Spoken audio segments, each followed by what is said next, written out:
Tier list, one of the most controversial topics among the gacha community because someone might love playing Ling Yang, invest all resources to make him a viable main DPS, but another player may play WUWA for the last time just because he pulled Ling Yang. So how do we justify the tier list system? Honestly, there's no specific way to justify the tier list system because it depends on each individual. But for today, I'm going to create a tier list system just for Ultra Buff in Wuthering Wave. So let's jump into today's video. So without wasting your time, let's go to the first character, which is Shorekeeper. The reason I put Shorekeeper in the S tier is because of she can provide you with a dodge button when you outthrow into her with a 15% attack bonus amplification for every single member. So the second character will be Verena, which will be in S tier 2 because she boosts your attack and she also provides heals. So this is the two reasons, and her Ultra Buff will not be removed if you switch to other characters, so that 15% attack will be extremely beneficial for your main DPS characters. Now, the third character that I will say I will put in S tier will be Phoebe because she is the only one that amplifies your Spectrophrasal amplification, and Zani works really well with her. And this character do feel that if you have a Spectrophrasal user in your team, she must be a must pull. So that's why I think she will be in the S tier. The next S tier character will be definitely Yuno because she gives you healings. She will give you a 50% heavy attack damage bonus. 50% is considered half of 100%, right? So it's a lot of boost to your heavy attack damage amplifier. But if you know, the two main characters that benefit most from our Ultra Buff is Augusta and Jian, so you can use them together. The third one will be in the S tier. Of course, Brown gives fusion boost 20% and also he provides resonance skill boost, so that's the reason I put him in the S tier. The next character I think that will be in the S tier 2 is Chakuna because she is also one of the main character in Arrow Erosion team, because without her you really can't do much, and with her you can do a lot of damage with Kartetia. And I think if you want to play Kartetia as the main DPS, her Ultra Buff is extremely useful, so she will be in S tier 2. And for the final S tier character, it will be Qian. Even though many people hated him for being a support, I think his Ultra Buff, which amplifies the echo skill damage, is extremely beneficial for characters like Galbrina. So that makes his Ultra Buff a S tier. So that's all for the S tier now. Let's move on to A tier characters. So these are characters that have good buff, but there might be some problem with their Ultra Buffs that makes them in the A tier category.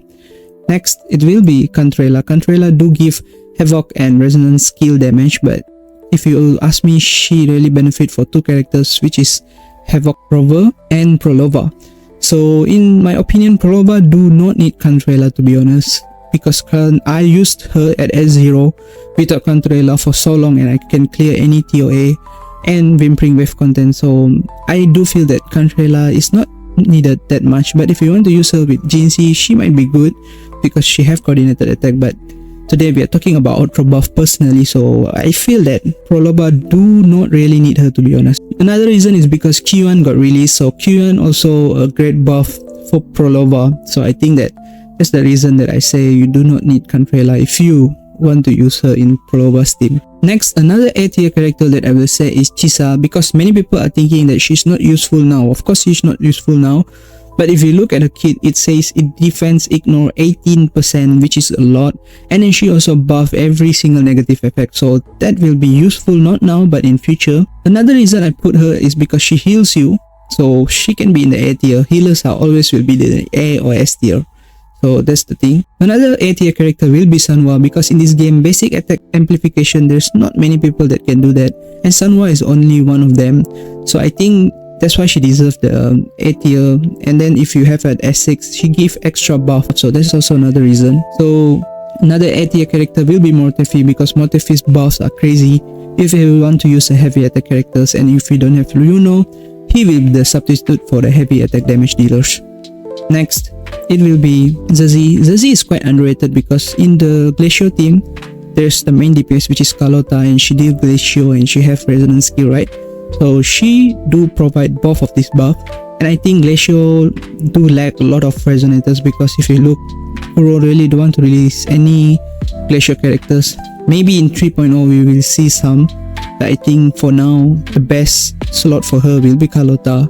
Or if you don't want to use her with Carlotta, you can use her with Jinxie because of the coordinated attack and the resonance skill damage bonus, because Jinxie's damage come mostly from the resonance skill damage and her coordinated attacks. Next are the B tier characters. First it will be Lumi because she only have resonance skill boost, which is not that great if you ask me.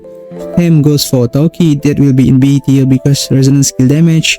And for Resonance Liberation, it will be Jiangxin. And then if you want to have some Havoc Mono element team, then you can use Outro buff, which is useful for basic attack, and you can use her with Camellia because she gives Havoc bonus damage and basic attack. So basically there's only two characters with basic attack boost. One is Zanwa and one is Roshia. So the next character that I will say in the B tier will be Baizi because she mainly gives you healing bonus, that's all.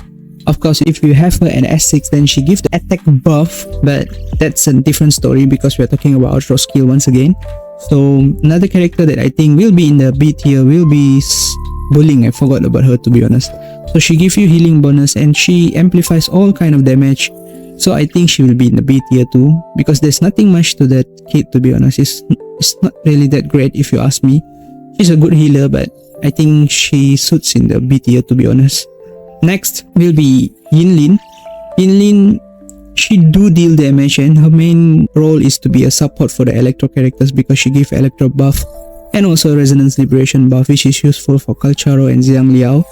And I think since the introduction of Augusta met other resonators that in the Electro group to fell off a bit, so her value has fell off a bit too. She usually I put her in A tier because there's only one Electro buffer. But since Augusta was released, I think she should go down to B now. So in C tier, I think it will be Yuhu because she is very specific to coordinated attack, and which I think very little character in this game use that buff. Maybe in future she might go up to maybe B or A, but for now she will stay at C. And the next one will be Alto. Alto also in C tier because he amplifies the arrow bonus. Since there's Yuno there and also Chakona can boost some arrow damage, I think they are much more better than Alto, so I will put him in the C tier too. And finally in the D tier, Yuanwu will be there because Yuanwu, his problem is he just reduced the vibration strength, which I think in the 3.0 onwards his value will go down significantly lower due to the tune break, which I don't think so his value will be that useful anymore. And that's all for the tier list. Outro buff only for Wuthering Waves. I hope you guys are okay with this tier list, but if you have any different opinion, it's fine, and you can comment below in the comment section. With this, I will be ending the video. Thank you for watching my videos, and bye.